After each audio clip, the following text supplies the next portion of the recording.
काय साहित्य लागते, काय कृती आहे. तर इथे आपलं तेल आहे ते गरम झालेलं आहे. त्याच्यामध्ये 1 चमचा मोहरी टाकून घ्यायची. मोहरी आहे ती तडतडायला लागलेली आहे. आता आपण याच्यामध्ये 1 चमचा जिरं टाकून घेणार आहोत. आपल्याला असं फुलून द्यायचं आहे. तर आपण याच्यामध्ये कढीपत्ता टाकून घेणार आहोत. कांदा टाकून घेते.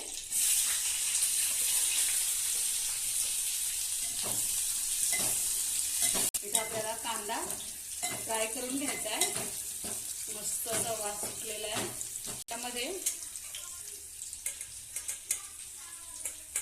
मिरचीचा ठेचा टाकून घेते. याच्यामध्ये मी 10-12 पाकळ्या लसणाच्या टाकलेल्या आहेत आणि 5 मिरच्या टाकलेल्या आहेत. हे बारीक करून घेतलेले आहे.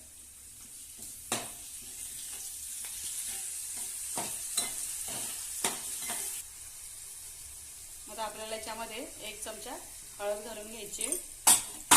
इथे आपल्याला आता हिंग घालून घ्यायचा आहे.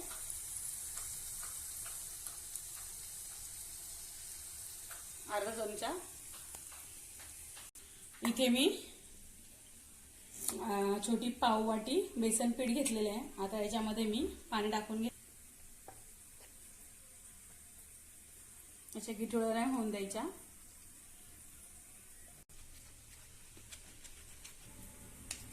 ह्या गिठोळ्या खूप छान लागतात. गिठोळ्या पण फक्त हे शिजून द्यायला लागतं. पण आता आपण हे पिठलं बनवून घेतोय. गिठोळ्याचं पिठलं वेगळं असतं. असं पूर्ण ह्याच्या गिठोळ्या काढून घ्यायच्या आहेत. आता आपल्याला हे टाकून घेणार आहोत.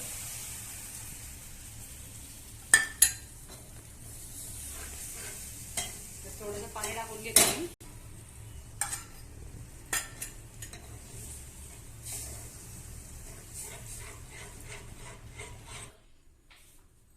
आता मी याच्यामध्ये चवीपुरतं मीठ टाकून घेते.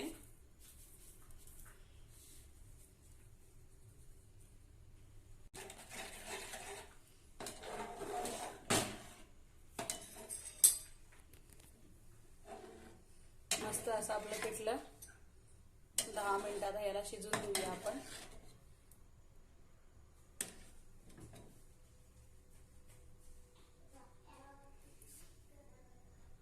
मस्त असं आपलं पिठलं बनवून झालेलं आहे.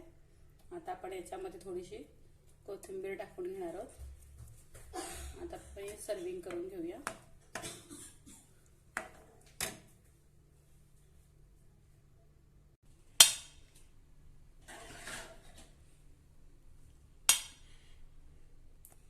पिठलं इथे सर्विंग करून घेतलेलं आहे. तर अशा प्रकारे आपलं जे पिठलं आहे ते झालेलं आहे. आता आपण याच्यामध्ये कच्चं तेल घेऊया थोडंसं. तर अशा प्रकारे आपलं जे पिठलं आहे ते आपण सर्व करून घेतलेलं आहे. आता आपण याच्यामध्ये थोडीशी तेलाची धार घालून घेणार आहोत. इथे याच्यावरती तेल खूप छान लागतं. एकच नंबर लागतं जे आपलं पिठलं आहे ते. कच्चं तेल घालायचं आपण जेवणामध्ये जे वापरतो ते. तर तुम्हाला आमच्या आजची रेसिपी आवडली असेल आमच्याला सबस्क्राईब करा, एवढं लाईक करा, एवढं नक्की शेअर करा आणि अशा प्रकारचे पिठलं नक्की करून पहा.